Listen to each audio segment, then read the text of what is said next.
Every civilization left behind ruins.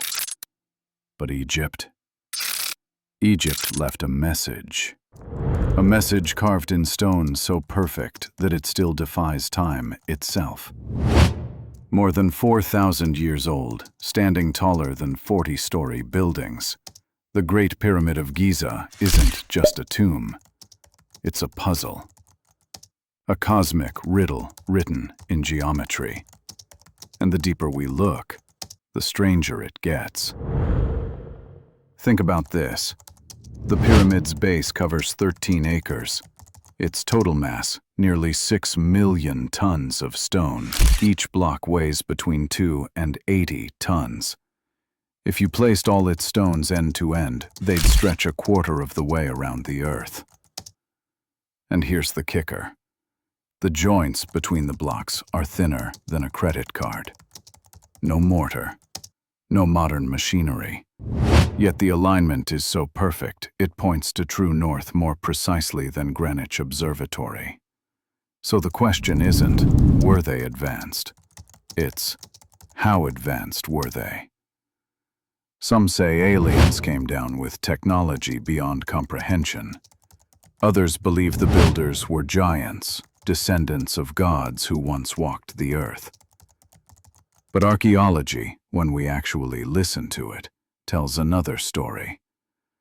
Dr. Zahi Hawass, Egypt's chief archaeologist, says it clearly. Because most of the information that's written on pyramids are wrong. Most of it? He showed how ancient Egyptians carved, hauled, and placed every stone with genius-level organization. Still, that doesn't make it simple. 4,000 years ago, the Giza Plateau wasn't dry. It sat beside an ancient Nile branch, the Khufu Channel. That river branch acted like a highway straight to the site. Boats carried limestone from Tura, granite from Aswan, basalt for floors, and copper tools from the delta.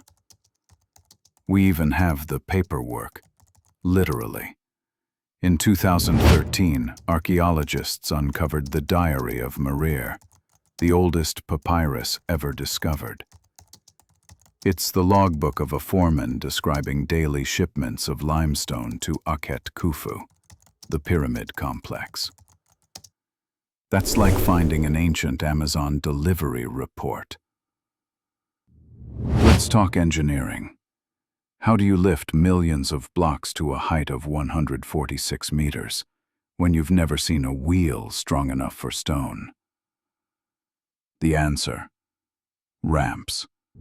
Archaeologists at the Hutnub quarry found a ramp system with staircases and post holes.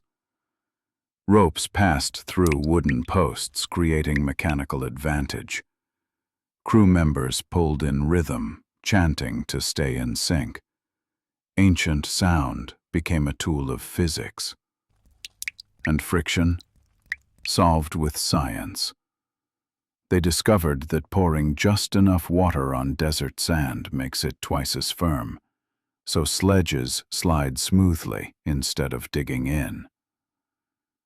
That's ancient physics we only reconfirmed in modern labs. Inside the pyramid, precision gets even crazier.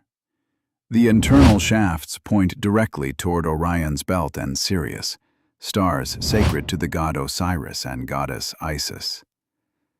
The King's Chamber, built from massive Aswan granite blocks, has a resonance frequency near 440 Hz, the same pitch as modern concert A. Coincidence? Or ancient acoustics? Even the mathematics whisper secrets. The pyramid's height-to-base ratio equals the value of pi, 3.1416. Divide its perimeter by twice its height, you get pi. Measure its height to its base, you approximate the golden ratio phi, 1.618. They weren't just stacking rocks. They were encoding universal constants. And yet, these people didn't even have iron tools. They used copper chisels, dolerite pounding stones, and an understanding of leverage that still shocks modern engineers.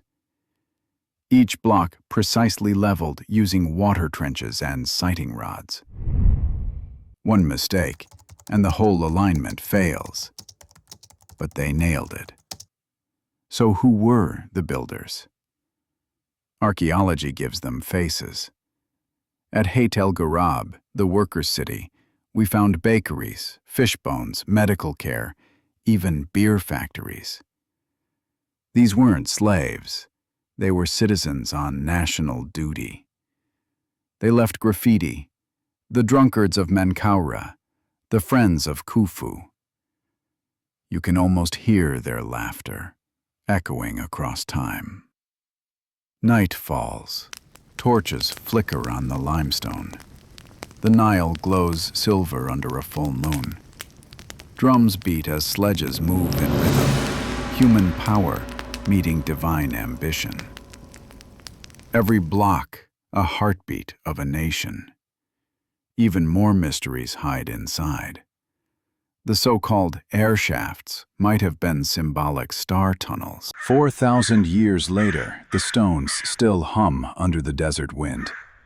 The shadow of Khufu's monument still falls on Cairo at sunset. And maybe that's the real miracle, that we're still asking how they did it. Maybe the answer isn't about stones. Maybe it's about spirit. If this story amazed you, hit like, subscribe, and tell us in the comments, what mystery of ancient Egypt should we uncover next? Until next time, stay curious and keep exploring the past.